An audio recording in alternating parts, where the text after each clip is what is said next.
En el año 1974, un apacible padre de familia llamado Michael Taylor se convirtió en la víctima de una posesión demoníaca. Cometió asesinato y dejó en shock a toda una nación.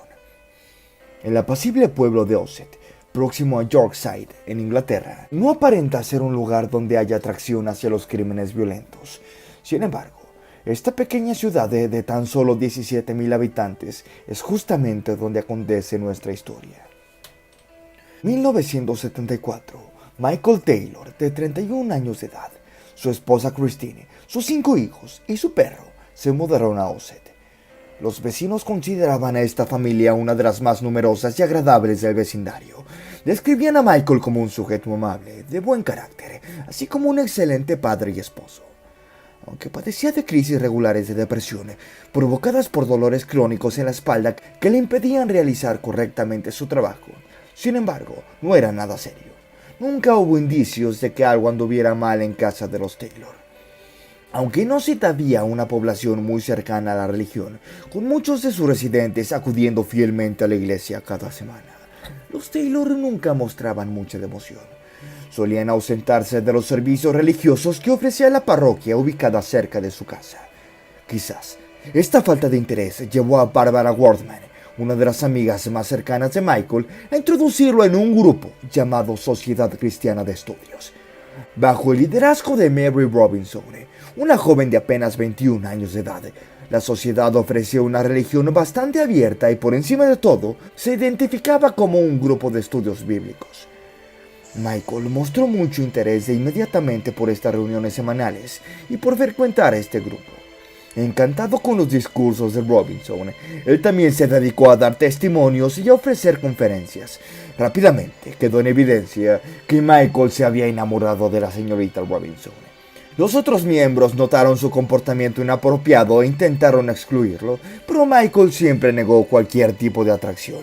Era evidente que él pasaba mucho tiempo con Mary, y que Michael se convirtió en el favorito de la ministra Robinson.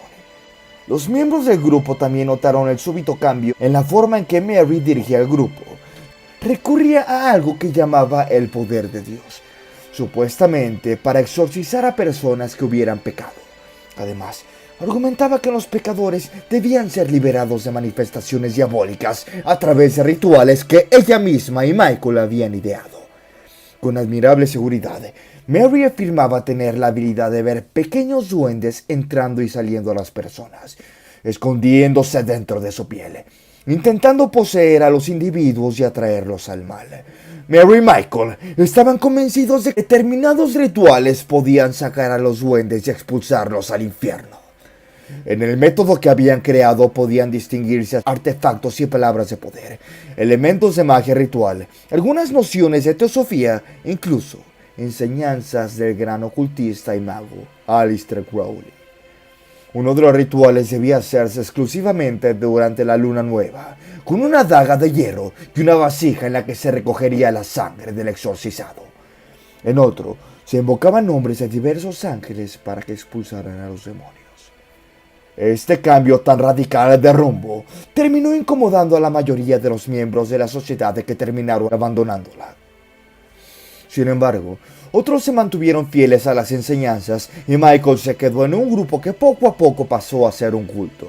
Su esposa e hijos ya no asistían a estas reuniones, que fueron trasladadas al sótano de una casa particular y que ya no se hacían en el lugar que había cedido la diócesis. El comportamiento de Michael con su familia también cambió radicalmente. Se convirtió en un hombre completamente diferente, callado, nervioso y agresivo. Christine estaba convencida de que el grupo estaba ejerciendo algún tipo de influencia negativa sobre su marido, y en esa época descubrió que Michael había abandonado también su empleo para dedicarse a un nuevo emprendimiento: escribir, junto con Mary Robinson, un nuevo evangelio. El problema llegó al punto de que Michael abandonó la casa alegando que necesitaba hacer un retiro espiritual donde buscaría la iluminación. Enfadada por su comportamiento, Christine lo acusó de mantener una aventura con Mary. Michael lo negó. Inmediatamente huyó descontrolado, se subió a su auto y desapareció. En los días siguientes, Michael no dio señales de vida. Se le notificó a la policía, pero simplemente parecía que se lo había tragado la tierra.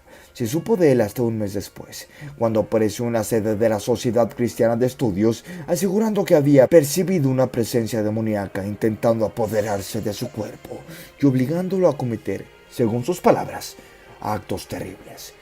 Mary aceptó hacerse cargo de él, empleando para esto uno de sus rituales de exorcismo. Durante este ritual, Michael explotó en una inmensa ira, al punto que se vieron obligados a detenerlo para que no agrediera físicamente a la ministra Robinson. Los testigos del exorcismo aseguraron que Michael se expresó en idiomas extraños, utilizó diferentes voces e incluso llegó a levitar. Más tarde, Robinson dio su versión de los hechos, y cito: «Llamé al poder de Dios. Pedí que intercedieran para liberar a Michael de cualquier influencia diabólica. Fue entonces cuando sus facciones cambiaron. Casi parecía una bestia. Mantenía sus ojos en mí con una mirada furiosa. Ordené que el demonio abandonara su cuerpo, pero empezó a gritar y a escupir. También hablaba lenguas extrañas. Me quedé petrificada. Logré ver una figura sobre él, como si fuera una presencia inmaterial. Un demonio con alas y cuernos que posó sobre su cuerpo como una enorme sombra. Sentí el hedor nauseabundo de la sombra. Pedí ayuda divina e imploré para que Jesús arrojara a la bestia del infierno. Solo entonces empezó a desaparecer y Michael se tranquilizó. Más tarde, Michael declaró no recordar nada de lo que había pasado. Los testigos confirmaron que estaba sumamente alterado, evidentemente fuera de sí, pero no pudieron observar ningún tipo de ente diabólico o sentir el olor a azufre. Pese a todo esto, Michael recibió el perdón de Mary y los amigos lo llevaron a su casa. La familia lo recibió con alivio, prometiendo que todo saldría bien de ahí en adelante. Pasó varios exámenes y parecía gozar de una excelente salud física. Pasaron 3 semanas sin el más mínimo inconveniente. Sin embargo, entonces empezó a dar señales de que algo andaba muy mal. Michael despertaba a gritos en la medianoche. Se alimentaba de carne cruda. Rompía los muebles de la casa, hablaba en idiomas desconocidos y se carcajeaba como un auténtico loco. La situación se volvía tan delicada que Christine envió a los niños a casa de sus amigos y solicitó a algunos vecinos que le ayudaran a atar a su esposo a la cama. Era por todo sabido que la cultura de Michael se arruinaba progresivamente y que podía ser un peligro si llegaba a quedar libre. Mary entró en contacto con varios sacerdotes afirmando que fuerzas demoníacas se habían apoderado del cuerpo de Michael y que su alma corría un grave peligro. El párroco local visitó la casa y quedó sorprendido con lo que vio allí. La atmósfera de la casa era helada. Adentro hacía 10 grados menos que en el exterior. Michael rechinaba los dientes, gritaba y hablaba en lenguas desconocidas, en arameo, según testigos que estuvieron en el lugar. Escupía, bafeaba y mordía a todo aquel que se le acercara. Lo mantenían atado a la cama con cuerdas que le lastimaban los brazos y tobillos, pero nadie se atrevía a acercársele.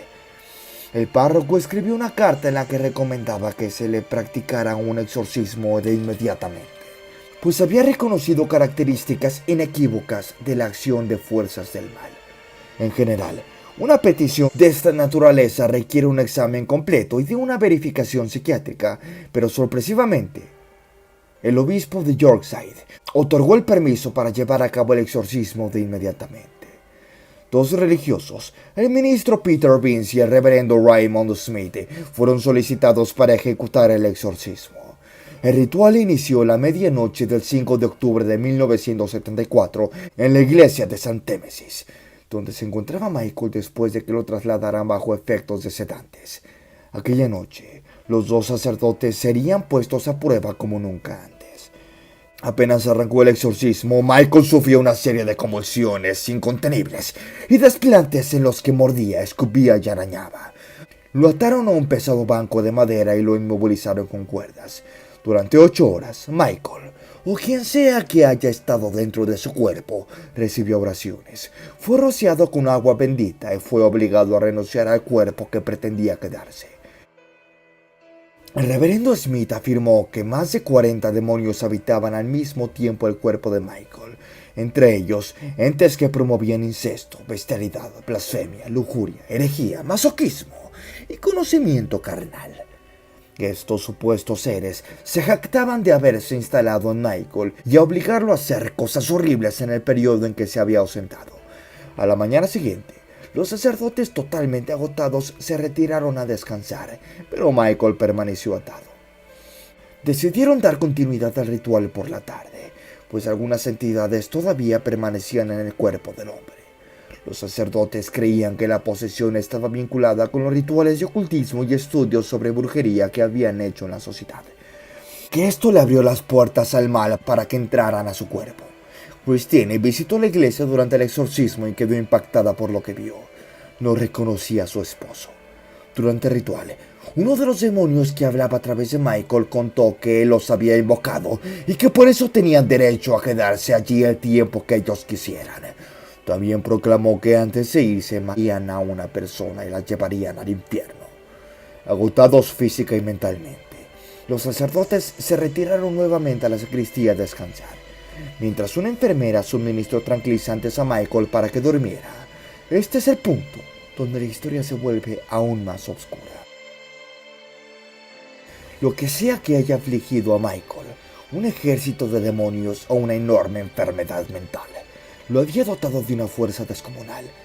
Alrededor de las 10 de la mañana, apenas 2 horas después de que los sacerdotes se habían ido a descansar, Michael logró zafarse de las ataduras y huyó de la iglesia sin que nadie se diera cuenta. Se escabulló por el vecindario y fue directo a casa, donde encontró a su esposa dormida en la habitación matrimonial. Michael la atacó de forma brutal, estrangulándola hasta la muerte con sus propias manos, perforándole los ojos con una punta de un lápiz, arrancándole la lengua y viéndole casi todo el rostro de una forma salvaje.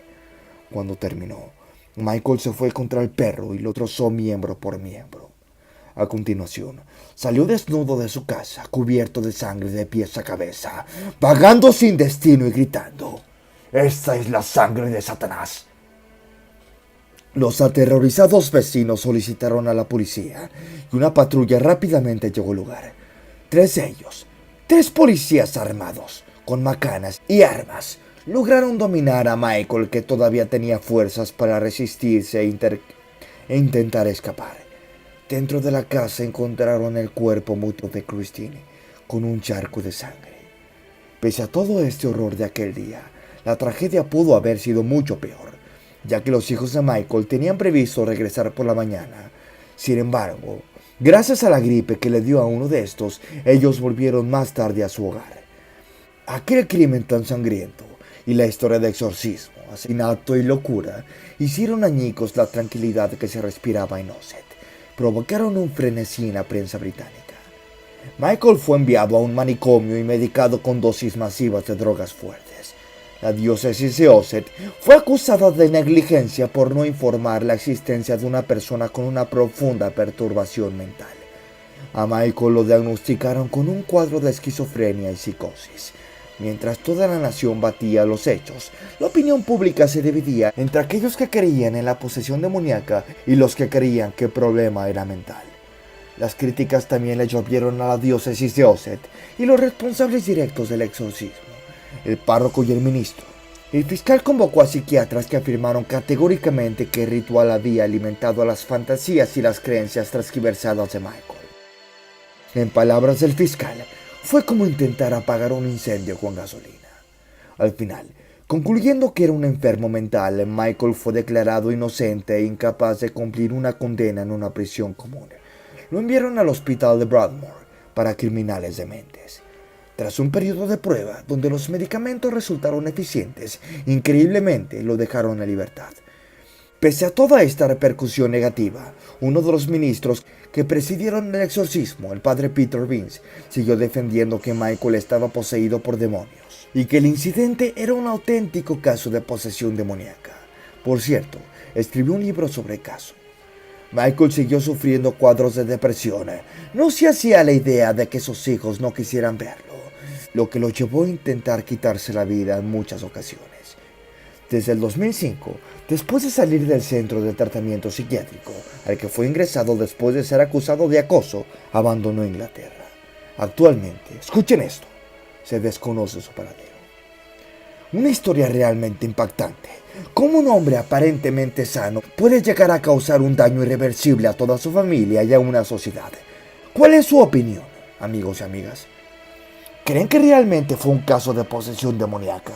¿O creen que esto fue debido a un brote psicótico de este imperdonable hombre llamado Michael Taylor?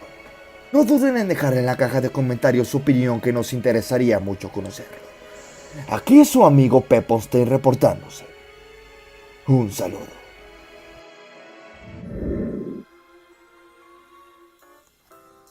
Antes de terminar con el video, quiero invitarlos a formar parte de los miembros del canal.